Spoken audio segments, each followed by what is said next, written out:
We now discuss the solution of a problem from the section Complex Analysis. And this question has appeared in the CSIR National Eligibility Test held on 16th September 2022. This question is related to the entire functions. The given question is, for a positive integer n, let f superscript bracket n denote nth derivative of f. Suppose an entire function f satisfies f superscript bracket 2 plus f is equal to 0, then which of the following is correct? We are given four options. Option 1, the sequence f n nth derivative at 0 n greater than or equal to 1 is convergent. Option 2, limit n tends to infinity f nth derivative at 0 is equal to 1. Option 3, limit n tends to infinity the nth derivative of f at 0 is equal to minus 1. Option 4, the sequence f the nth derivative at 0 for n greater than or equal to 1 has a convergent subsequence. We are given an entire function f that satisfies f second derivative of f plus f is equal to 0.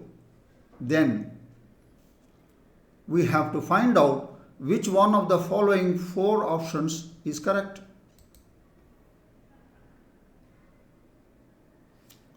We now discuss the solution of the problem in detail. Now, for a positive integer n, f superscript bracket n denotes the nth derivative of f. We have f is an entire function that satisfies f second derivative plus f is equal to 0. That is, the second derivative of f at z is equal to minus f of z. Right. Now we have construct the sequence now. The first one is f first derivative at z, f second derivative at z is given to be minus fz. Now differentiate again, f third derivative at z is equal to minus first derivative at z minus f1z. Differentiate again, you will get the fourth derivative is equal to minus the second derivative of z minus the second derivative of z is plus fz. Now the fifth derivative is equal to, take this, differentiate again, you will get f1z. Differentiate again, sixth derivative is equal to the second derivative is equal to minus fz.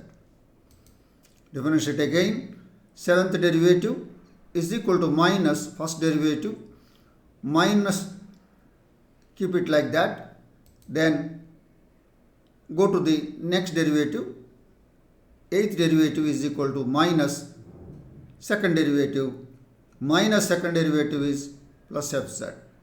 This pattern 1, 2, 3, 4, same as 5, 6, 7, 8, this pattern continues. And in general, what happens? For all n belongs to n, 4n minus 3th derivative of f is equal to the first derivative of f. 4n minus 2th derivative of f will be minus f. 4n minus 1th derivative of f is minus first derivative of f. 4n 4n derivative of f is f only. Now the first one will give you 4n minus 3. It will give you f1, f5, f9, etc. 4n minus 2 will give you 2, 6, 10, etc. 4n minus 1 will give you 3, 7, 11, etc. 4n will give you 4th derivative, 8th derivative, 12th derivative, etc. Agreed. We have the general formula also. Now put z is equal to 0 and construct the sequence. Now the sequence f nth derivative at 0 will be, and for n greater than or equal to 1, the sequence you are constructing. The first term is f1 0, second term is f of 0, the third term is minus f1 of 0, the fourth term is f of 0, and the pattern continues. Now notice that the subsequence f 4n minus 3th derivative at 0 when n greater than or equal to 1, that is the subsequence consisting of the first term, 5th term, 9th term, 13th term, etc. So they are all f10, f10, f10, so on and so forth. It is a constant sequence. Every constant sequence converges. Therefore, this subsequence converges to f first derivative at 0. That means to say the above sequence, the nth derivative of f at 0 and when n greater than or equal to 1 has a subsequence, and this has a convergent subsequence. So this sequence, the original sequence, has a convergent subsequence. This is the convergent subsequence. So therefore the option 4 is true. Therefore the answer to this question is option 4. But however, we have to discard the remaining, that is options 1, 2, 3. That we do it in the next slide. We have an entire function f satisfying the second derivative plus f is equal to 0. What is it? It is a second order homogeneous linear differential equation, and its general solution is given by f of z is equal to alpha times cos z plus beta times sin z. Alpha, beta are arbitrary. Agreed.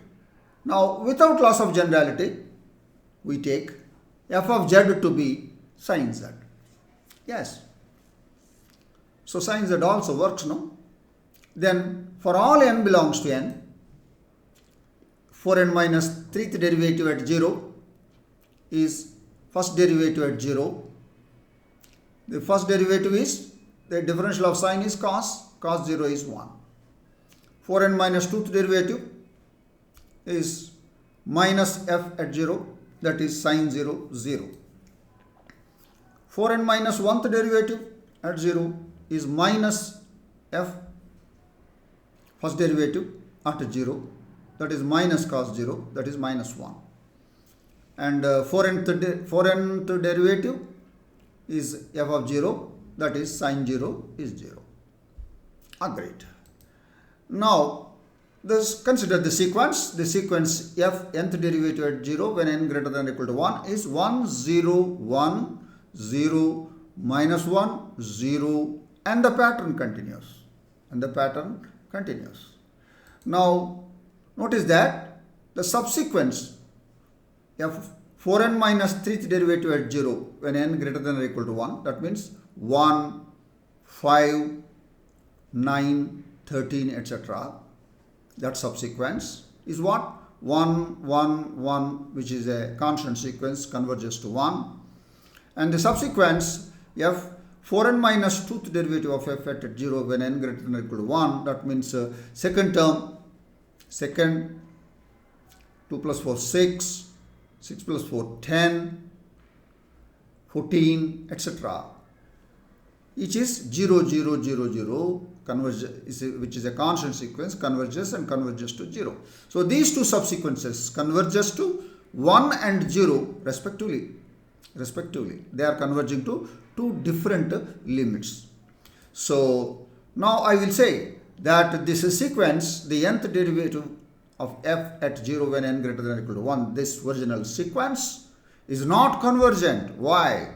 If it is convergent and converges to L, then all its subsequences must converge and converges to the same limit L. But here we find two subsequences which are converging to two different limits, one not equal to 0, and hence the original sequence is not convergent. So let's look at our options. Our option 1 says the sequence, the nth derivative of f at 0 when n greater than or equal to 1 is convergent. That is not true. When that is not true, that means this sequence is not convergent, means it is divergent. Therefore, there is no question of its limit n tends to infinity of fn 0 exists. This doesn't exist. When this doesn't exist, the limit is 1, the limit is minus 1 doesn't arise. Therefore, with this, option 1 is true, and thereby option 2 and 3 are also. Now, option 1 is not true. Yes, I'm sorry. Option 1 is not true, and thereby options 2 and 3 are also not true. Therefore, the options 1, 2 and 3 are not true.